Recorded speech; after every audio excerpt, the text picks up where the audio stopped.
Good morning सगळ्यांना. Good morning. नमस्कार. कसे आहात सर्वजण? मजेत ना? मीही मस्त आणि मजेत. एकदम छान. आय होप तुम्ही सर्वजण निरोगी, निरामय, नित्यानंद असाल, आनंदित असाल. चला तर मग तुमचं सर्वांचं वॉर्म वेलकम. खूप खूप स्वागत या मॅजिकल मनीषा या चॅनलवरती. आपण चिंता सोडा सुखाने जगा हे पुस्तक वाचत आहोत, ऐकत आहोत, बोलत आहोत आणि त्याचं चिंतन मनन करत आहोत. तर आपण सर्वप्रथम परमेश्वराचे आभार मानूया की हे नारायणा, तुमच्या कृपेने, तुमच्या आशीर्वादाने तुम्ही आजचा आणखी एक दिवस आम्हा सर्वांना जगण्यासाठी दिला, त्यासाठी. हे परमपिता परमात्मा, तुमच्या कृपेने, तुमच्या आशीर्वादाने ब्रह्मांडामधून येणारी वैश्विक ऊर्जा माझ्या संपूर्ण शरीरात सहस्रार चक्रातून प्रवेश करते. माझं संपूर्ण डोकं, माझे कान, नाक, डोळे, नाक, तोंड या सगळ्या गोष्टी मला निरोगी दिल्या. आणि मी डोळ्यांनी पाहू शकते, कानांनी ऐकू शकते, नाकाने श्वास घेऊ शकते, तोंडाने बोलू शकते, जेवण करू शकते, श्वास घेऊ शकते. माझ्या थ्रोट चक्राला देखील खूप खूप धन्यवाद. आग्नेय चक्राला खूप खूप धन्यवाद. माझ्या आयुष्यातील प्रत्येक एक गोष्ट पूर्ण करण्यासाठी, ती कशी निभवायची हे तुम्ही सांगण्यासाठी खूप खूप धन्यवाद. खूप खूप धन्यवाद. खूप खूप धन्यवाद.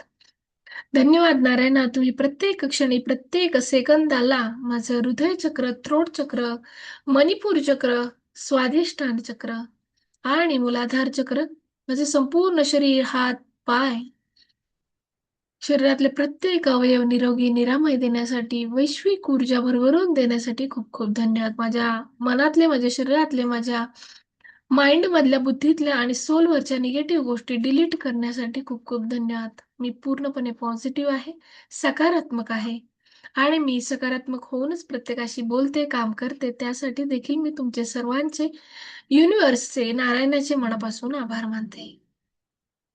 खूप खूप धन्यवाद देते नारायणा तुम्हाला की तुम्ही तुमच्या कृपेने, तुमच्या आशीर्वादाने माझ्या आयुष्यामध्ये प्रत्येक क्षणी, प्रत्येक सेकंदाला माझ्या सोबत राहण्यासाठी, मला खूप चांगले आई-वडील देण्यासाठी की त्यांनी माझ्या आयुष्यामध्ये, माझ्या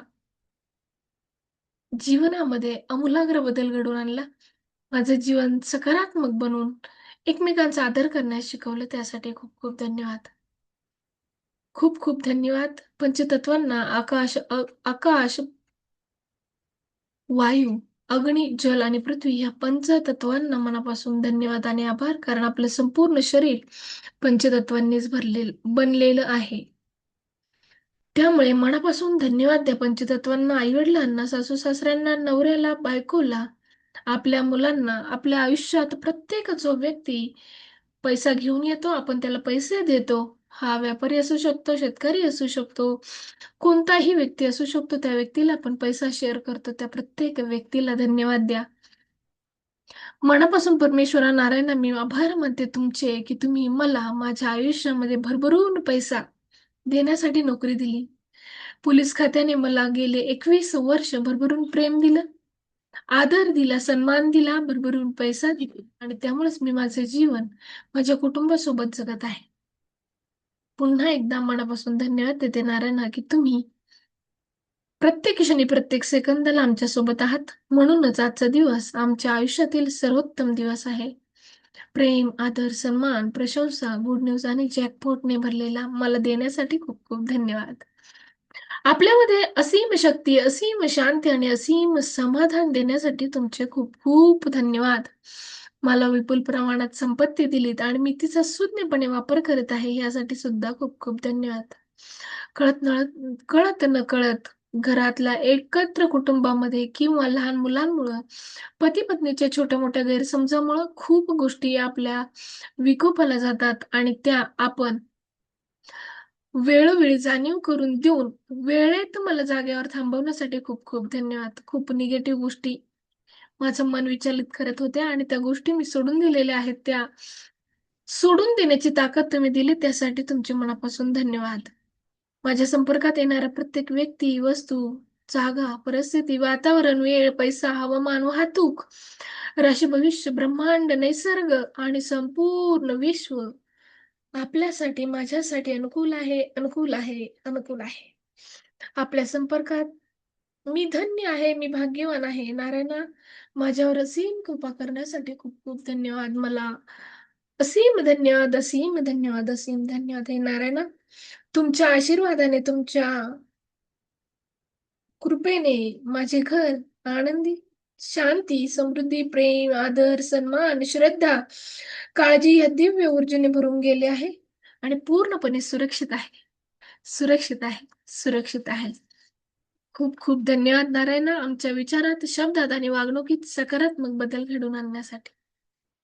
आम्ही नेहमी सत्य बोलतो आणि योग्य मार्गाने अनुसरण करतो. हे नारायणा, मला जीवनातील सातही सुख दिल्याबद्दल धन्यवाद. हे नारायण, आम्हाला आयुष्यभर निरोगी राहण्याचा आशीर्वाद दिल्यासाठी धन्यवाद. म्हणूनच आम्ही निरोगी, निरामय, नित्यानंद जीवन जगत आहोत. आपले मन शांत आणि आनंदी आहे. आमचे मन, नाते परस्पर प्रेमाने आणि संबंधाने, विश्वासाने भरलेले आहे. मी आनंदी आणि समाधानी आहे. प्रत्येक व्यक्तीमध्ये मला नारायणाचे रूप देण्यासाठी तुमचे खूप खूप धन्यवाद. हे नारायणा, तुमच्या आशीर्वादाने आम्ही सप्त तारांकित जीवन जगत आहोत. आमचा हा सुवर्ण काळ सुरू झाला आहे. आमचा ठाम विश्वास आहे, जो आयुष्यभर असाच टिकून राहील. धन्यवाद नारायणा, धन्यवाद नारायणा, धन्यवाद. खूप खूप तुम्हा सर्वांना पुन्हा एकदा मनापासून धन्यवाद. चिंता सोडा सुखाने जगा या पुस्तकाला आणि लेखकाला मनापासून धन्यवाद. माझ्या एपिप्सी क्लबला खूप खूप धन्यवाद. त्यांच्यामुळे हे पुस्तक माझ्या आयुष्यामध्ये आलं. खूप खूप धन्यवाद. मोबाईल, लॅपटॉप, त्याचबरोबर इंटरनेट, एअरटेल कंपनी यांना मनापासून धन्यवाद, की त्यांच्या कृपेने मला हे सिम कार्ड मिळालं आणि मी एकमेकांशी कनेक्ट होऊ शकले. फेसबुक, व्हॉट्सअप यांना सुद्धा खूप खूप धन्यवाद. चला तर मग आजचा आपला धडा पाहूया. चिंता सोडा सुखाने जगा यांच्यामध्ये आपला चॅप्टर आहे आजचा 27वा, कंटाळा कसा दूर करावा. बघा, आपल्या सर्वांनाच कंटाळा येत असतो. येतो ना कंटाळा? हो, मला पण कंटाळा येतो. मग कंटाळा येतो तो कसा घालवायचा, असं लेखक सांगत आहेत, की तुम्ही मागचे 27 दिवस बघा, 26 दिवस आपण पाहिलं तर चिंता कशी दूर करायची. मग चिंता दूर जर आपल्याला करायची असेल, तर आपल्याला काय केलं पाहिजे? वर्तमान क्षणात जगलं पाहिजे. वर्तमान क्षणात जगायचं म्हणजेच भूतकाळात झालेल्या गोष्टींचा राग, द्वेष पुन्हा करायचा नाही आणि भविष्याची चिंता बिलकुल करायची नाही. काय होईल? मग कसं होईल? आता हे करू का नको? आता झालं तर आहे, मग आता काय करायचं? तर हे न करता आपल्याला काय करायचं आहे? आपल्याला आपल्या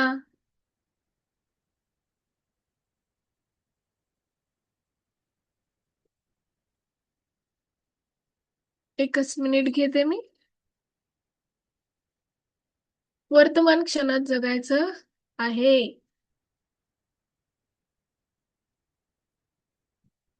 बघा, डेल कार्नेगी स्वतः सांगतात, की तुम्हाला आयुष्य तुमचं जीवन जगत असताना भरपूर गोष्टींना सामोरं जावं लागणार आहे.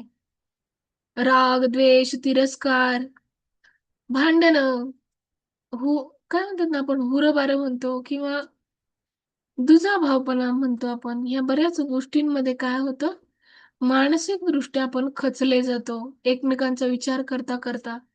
आणि त्यामुळे मानसिक टेन्शननी काय होतं, अचानक एखादा असा आजार जडून जातो, की त्या आजारामुळे आपलं जीवन खरोखर आपण गमावण्याची सुद्धा वेळ येते किंवा आपण खूप सारा डिसीज क्रिएट करून घेत असतो आपल्या माइंडमध्ये, सोलमध्ये, हृदयामध्ये आणि आपल्या संपूर्ण शरीरामध्ये. त्यामुळे काय होतं, बऱ्याच गोष्टी आपल्या सुटून जातात, पकडून ठेवल्या जात नाही. चला तर मग डेल कार्नेगी यांच्या या पुस्तकामध्ये आपण धडा पाहूयात. 27वा, कंटाळा दूर कसा करायचा. कंटाळा हेच आपल्या कामाचे प्रमाण कमी करणारे एकमेव कारण आहे. आपण मोबाईलमध्ये स्क्रोल करण्यामध्ये खूप माहिर असतो आणि त्यामुळे काय होतं, आपण एखादं काम करायचं असेल तर जाऊ दे, 5 मिनिटांनी करू, 10 मिनिटांनी करू, थोड्या वेळाने करू, एवढं पाहून झालं का करू, तेवढं पाहून झालं का करू, असं करत असतो. आणि ते करत असताना मग काय होतं, आपलं एखादं काम राहून जातं, कंटाळा करतो आपण. आणि तो जर कंटाळा घालवायचा असेल तर आपल्याला काय करावं लागेल? नक्कीच आपल्याला आपली ध्येय ठरावी लागेल आणि ध्येयासाठी झटणे हे माणसाचा एक टू डू लिस्ट मधला भाग आहे. रोज काय काम करायचं हे जर ठरवून घेतलं तर कंटाळा येणार नाही. ते काम वेळेत कंप्लीट झालं पाहिजे आणि ते जर काम वेळेत कंप्लीट झालं, तर आपल्याला कंटाळा येणार नाही. ऑटोमॅटिक कंटाळा दूर होईल. डेल कार्नेगी यांच्या मते कंटाळा हा केवळ वेळ नसून वेळ न घालवण्यामुळे येत नाही, तर कामामध्ये रस नसल्यामुळे सुद्धा येतो कंटाळा. जेव्हा आपण एखादं काम नुसतं जबरदस्तीने करतो, तेव्हा मन थकतं आणि कंटाळा निर्माण होत असतो. बघा, या पुस्तकातला मी सारांश तुम्हाला समजून सांगत आहे, जेणेकरून तुम्हाला हे पुस्तक तुम्ही वाचू शकाल आणि तुमची आवड निर्माण होईल तुमचं टेन्शन दूर करण्यासाठी. जर कंटाळा हा केवळ वेळ न घालवण्यामुळे येत नाही, तर कामामध्ये रस नसल्यामुळे येतो. जेव्हा आपण एखादं काम नुसतं जबरदस्तीने करतो, तेव्हा मन थकतं आणि कंटाळा निर्माण होतो. तर कंटाळा निर्माण होतो, पण जर आपण त्या कामात उत्साह, स्पर्धा आणि आनंद निर्माण केला, तर तेच कामं मजेशीर वाटू लागते. या धड्यात सांगितले आहे, की कोणतेही काम आकर्षक बनवण्यासाठी आपल्याला आपला दृष्टिकोन बदलावा लागतो. उदाहरणार्थ, कामाला एक खेळ किंवा चॅलेंज समजून केल्यास आपली ऊर्जा वाढते. तसेच स्वतःची स्पर्धा करणे वेळेची मर्यादा ठरवते आणि छोट्या प्रमाणात उद्दिष्टांमध्ये काम विभागणे हे उपाय कंटाळा दूर करण्यास मदत करते. कार्नेगी हेही सांगतात, की कामात आनंद शोधला नाही तर आपण सतत थकलेले आणि असमाधानी राहतो. म्हणूनच कामात रुची निर्माण करणे ही यशाची गुरुकिल्ली आहे. ज्यांना आपल्या कामावर प्रेम असते त्यांना कंटाळा हा कधीच येत नाही. बघा, लेखक किती छान पद्धतीने समजून सांगतायत. म्हणजेच काय, कंटाळा हा कामामुळे नाही तर कामात रस नसल्यामुळे येतो. कामात रस आणण्यासाठी आपल्याला अलर्ट राहिलं पाहिजे, आपल्याला टू डू लिस्ट बनवली पाहिजे, आपल्याला वेगवेगळे मार्ग शोधले पाहिजे. आपण एक मनोरंजन करून काम केलं पाहिजे. कामाच्या पद्धती वेगवेगळ्या पद्धतीने काम केलं पाहिजे. उत्साह हा यशाचा सर्वात मोठा गुपित आहे. काम बदलण्यापेक्षा काम करण्याची पद्धत बदलली पाहिजे. ज्यांना कामात आनंद मिळतो ते कधीच थकत नाहीत. बघा, कधी-कधी काय होतं, आपण कुटुंबामध्ये एकत्र राहत असताना किंवा एखाद्या ठिकाणी ऑफिसमध्ये वगैरे कुठेतरी काम करत असताना किंवा काही सिंगल फॅमिलीज राहत असतात, त्यावेळेस सुद्धा काय होतं, की छोट्या-छोट्या गोष्टींवर अनबन होत असते. आणि ती जर अनबन वेळेत जर थांबवली नाही आणि अनबन का होते ह्याच्या मुळाशी जर गेलो नाही, तर अनबन ही पुढच्या वेळेस मोठी होत राहते. हे टाळण्यासाठी आपल्याला मार्ग बदलला पाहिजे, ना की सोडून दिलं पाहिजे. त्यामुळे लेखक नेहमी सांगतात, की तुम्हाला तुमचं ध्येय ठरवणं गरजेचं आहे. कंटाळा हा मनाचा दृष्टिकोन आहे, परिस्थिती नाही. कामात रस निर्माण केला तरच कोणतेही काम सोपे आणि आनंददायी होते. स्वतःला प्रेरित ठेवण्यासाठी कामाला चॅलेंज किंवा खेळ बनवा. उत्साह आणि सकारात्मकता हे कंटाळा दूर करण्याचे सर्वोत्तम उपाय आहेत. यशस्वी लोक कंटाळा टाळत नाही, तर त्यावर मात करतात. बघा, यशस्वी लोक काय करतात? कंटाळा दूर करण्यासाठी मात करतात. त्यामुळे आपण रोजचं जीवन जगत असताना वेगवेगळ्या गोष्टी फॉलो केल्या पाहिजेत. एखादं काम करायचंय, ते काम कंटाळवाणं आहे, तर आपल्याला मार्ग बदलला पाहिजे, म्युझिक लावलं पाहिजे किंवा एखाद्या वेळेस ते जे काम करायचंय ते वेगळ्या पद्धतीने कसं करता येईल हे पाहायचं किंवा त्याचे टप्पे-टप्पे करून कसं काम करता येईल हे सुद्धा पाहायचं आहे. त्यामुळे डेल कार्नेगी सांगतात, की तुम्ही एखादं काम सोपवलंय किंवा एखादं काम करताय, तर ते काम करत असताना तुम्हाला कामाचं विभाजन करा, कामाच्या पद्धती चेंज करा. त्याचबरोबर काम करण्यासाठी जर युनिटीने काम करू शकत असाल, तर युनिटीने काम करा.